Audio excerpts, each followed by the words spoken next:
Hi there, it's Debra from Empowered to Birth, and welcome to your VBAC Master-Class pre-reading, or shall we say video learning package before we get to the class. So this is the second in the series of videos to watch before we get together for our VBAC Master-Class, where we're going to go through the awesome top 10 tips for a successful VBAC. So before we meet on that occasion, I'd like to get some of the little bit more dull and dry statistics out of the way. So in this video presentation, what you're going to hear is the Ranzcog guidelines around vaginal birth after caesarean. So let me just share this PowerPoint presentation with you, and I'll talk you through what Ranzcog have to say about a successful vaginal birth after a previous caesarean birth.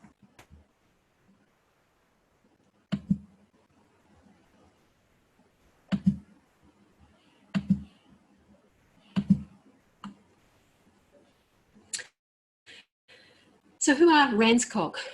Ranzcog is the Royal Australian and New Zealand College of Obstetricians and Gynecologists, and they are the peak body that govern all births within Australia and New Zealand. So we're going to go through the statistics of what they have to say about vaginal birth. So in recent decades, the caesarean section rate have continued to rise.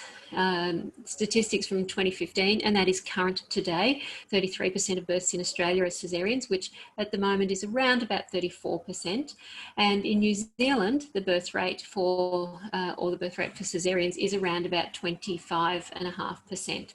As a consequence, there are increasing numbers of women who need to have advice regarding the options for birth in subsequent pregnancies. So each option, each elective caesarean or labour with a view to a vaginal birth has its benefits and risks. And patients' differences give rise to a variation. There's also patient preferences, there's the risk spectrum, there's success rates for vaginal birth. So patients and clinicians together need to consider the options with a view to planning the mode of birth, the place of birth for each mother who's had a previous caesarean delivery. So according to Ranzcog, the success rates vary somewhere between about 23 to 85% reported for those who want to have a vaginal birth after a previous caesarean. So the studies look at the VBAC rate somewhere between 60 to 80%, and there is a study in New Zealand that looks at the success rate around about 73%, and one Australian private hospital looked at the success rate of 43%. So we can't put an exact figure on it. It depends a lot on what was the previous reason for a caesarean, what the success rate is in the future, whether they're public or private hospital clients. There's a lot of variation around, so we're not going to get one particular number. But what they average out is that it's around about 85% success rate for a vaginal birth after a caesarean. So that's 8.5 women out of 10 will be successful in having a vaginal birth.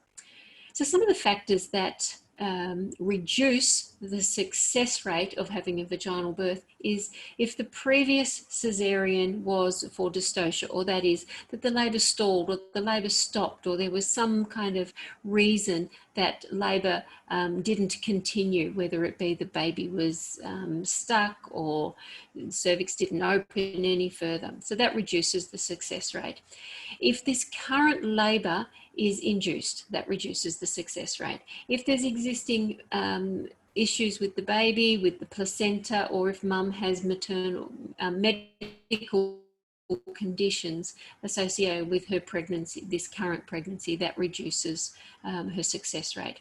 If she has a BMI or a body mass index over 30, if the baby is over 4 kilos, if mum is over 35 years of age, if mum is short, or if there has been more than 2 previous caesareans. And also if there are other risk factors associated with uterine rupture. So that is other surgery to the uterus, which may have breached the muscle layer of the uterus. So things which are going to make a vaginal birth after a previous caesarean a lot more successful is if mum has had one vaginal birth prior to her caesarean, or if she has already had a vaginal birth after her previous caesarean.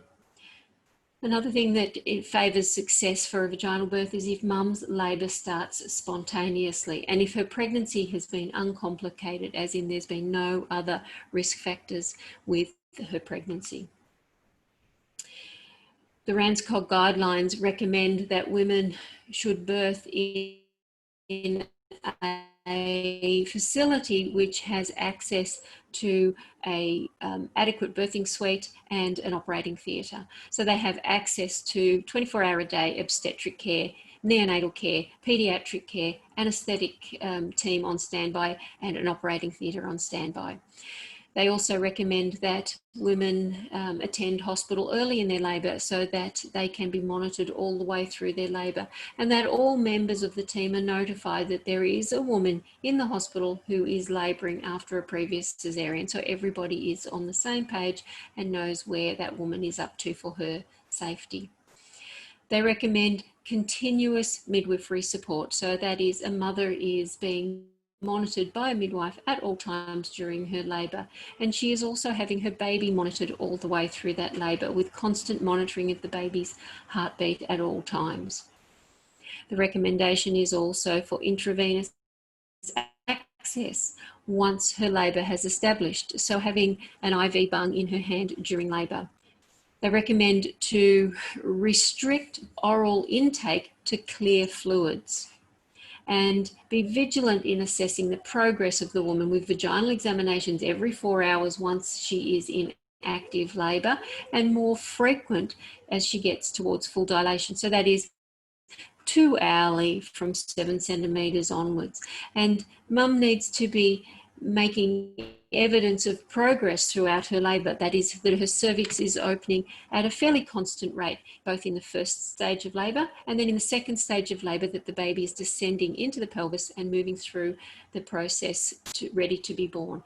The reason for that is so that there's not undue strain put on the previous uterine scar.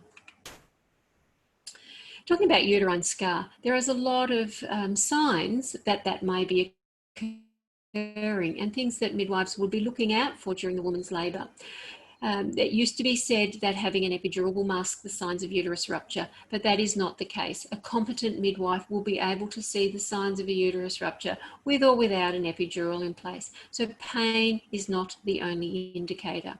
It would be looking at the heart rate of the baby, and so the CTG, the cardiotachograph, the constant heart rate of the baby would be showing some patterns which were not reassuring.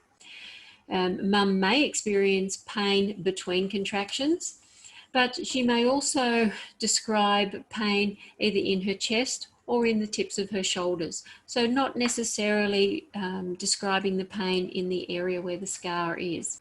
Mum might experience a sudden onset of shortness of breath, or a sudden onset of tenderness around where the scar is. There may be abnormal bleeding. Now, there is to be some bleeding through labour. We quite often find that there is that mucus plug comes away, or there is some show that has quite a bit of blood staining in it. But anything that's abnormal, like fresh bleeding through from the vagina.